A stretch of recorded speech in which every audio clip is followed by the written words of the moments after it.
Moment is here. Yaakov and Esav finally, after all these years, see each other face to face. And Esav comes up and he gives Yaakov a kiss. He kisses his brother, who he has not seen in such a very, very uh, long, long time. It's been forever.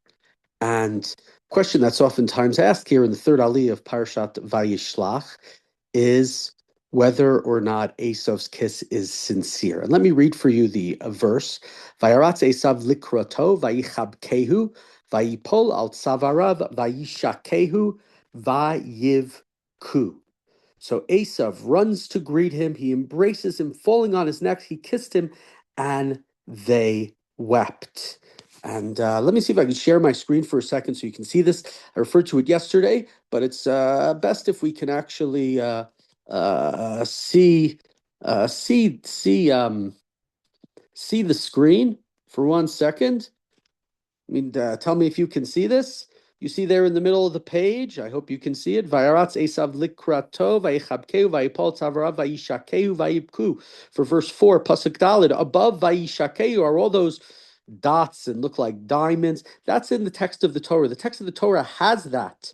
And we mentioned yesterday, we'll continue with what's being said here, that indication that I that um, that idea is understood by many as being sort of like a scratch out, especially if you think of writing. Then much of it was etched into stone. Later on, the Torah will have the idea of Moshe being told to write these things on stone and plaster them to Yahushua when the Jews go into Israel. Be'era Torah Zotle, more to explain the Torah, let everybody see. It's like a mezuzah as you go into the land of Israel, these huge stones with the Torah. So there are those who say that that's what the dots above the letters, kind of like a cross out, maybe supposed to be not read in a non-literal fashion. And so Esav kisses him, but is the kiss sincere? And that's sort of the great question here. Because part of the question at the end of this aliyah is that Esav says to Yaakov, okay, come with me to Har Seir. We've met up. Bygones be bygones. I'm doing great. You're doing great. Everything is fine. What are we so worried about? Esav doesn't say that, but Yaakov, we ask about Yaakov. What are you so worried about? Yaakov was tense. He was anxiety driven. He was so worried. And Esav, it was a nothing burger. Esav had forgiven Yaakov. And Esav kissed Yaakov. So why didn't Yaakov go along? Maybe it was a mistake. Maybe it was an error on Yaakov's part. Maybe he should have gone along with Esav. Maybe the two of them could have, in time, worked together.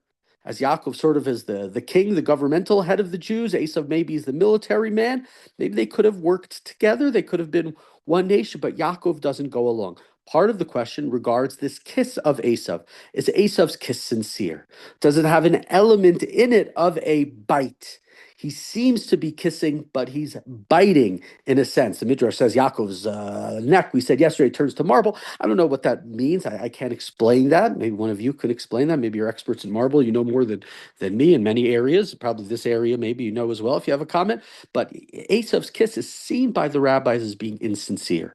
And that's part of the reason, perhaps, why Yaakov doesn't go along with him. Yaakov says, you guys go ahead. I have my kids. I have my wives. I have my cattle. You should go. And later on, I'll catch up. And Yaakov, of course, never catches up with Esav. We don't see them meeting after this to be to brothers and perhaps to really reconcile. Those who say, this is a missed moment of reconciliation for Yaakov. But Yaakov decides not to go. Perhaps the kiss he feels is insincere. Also, the kiss is at the beginning when they actually leave. When Esav then goes, we don't see Esav and Yaakov embracing again, them giving a hug, a fist bump, I don't know, a bro handshake, whatever it is that people do or did back then, to say, okay, I'll see you soon.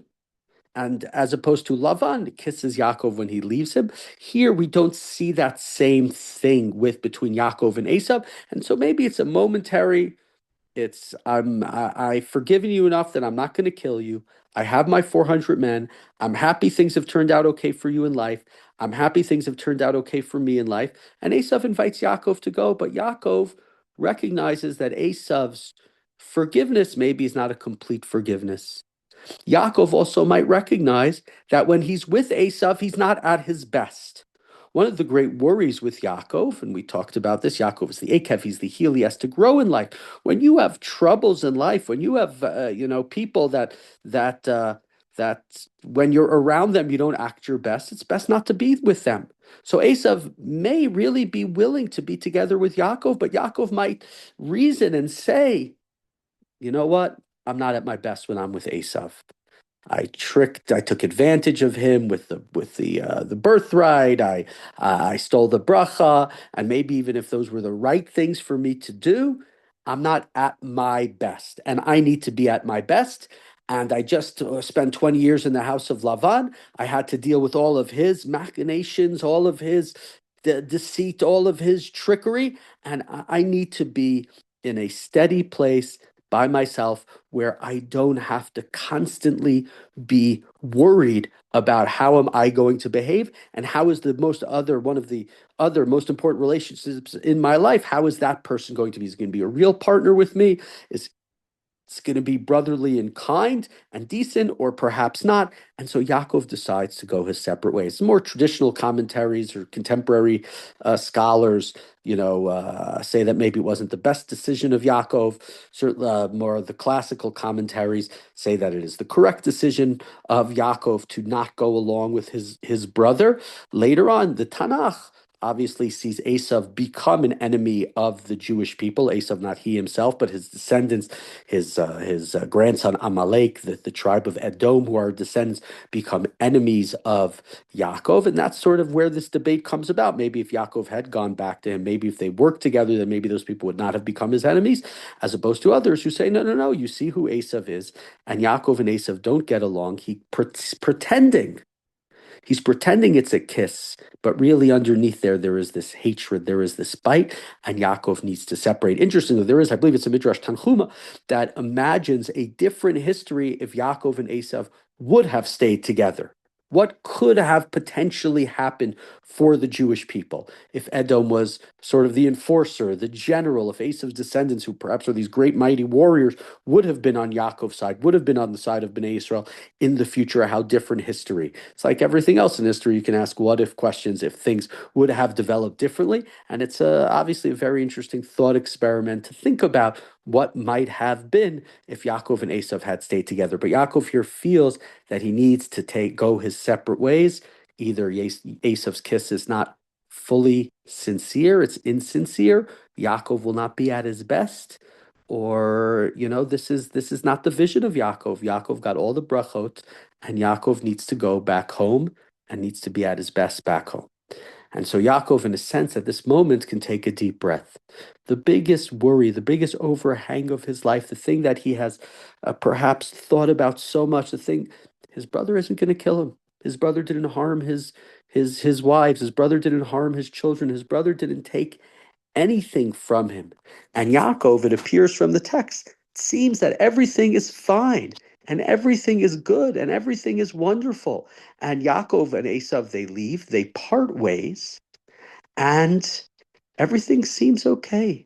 And Yaakov goes from there, and it says he goes to Sukkot, and he builds Sukkot, and then he goes to Shalem. He's Shalem Ir Shechem. He arrives safely in Shechem. He's Shalem. He is full. It is Shalom.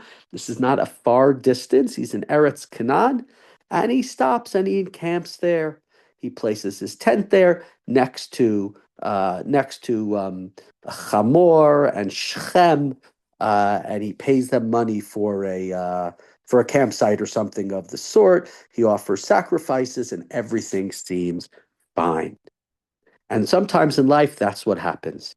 Yaakov has gone through a terrible moment of worry, of agony, of anxiety, and he lets his guard down, and he stops, and he pauses. And then it hits the fan. All hell, if you want to say, breaks loose.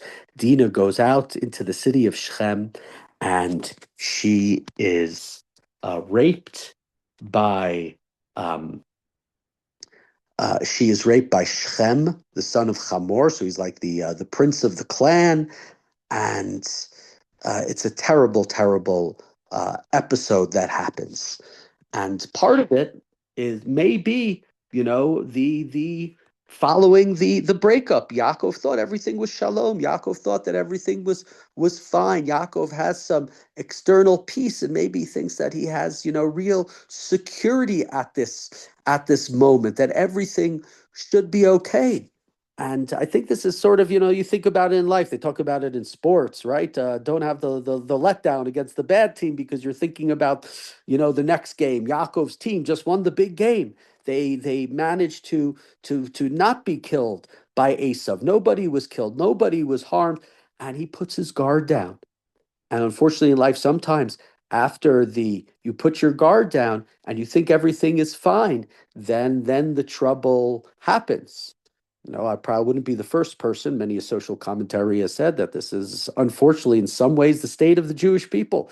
We had 70, 80 years of this golden time period after the Shoah of much less anti-Semitism. The world being feeling sad for the Jews, 6 million Jews killed, all the horrors of the Nazis.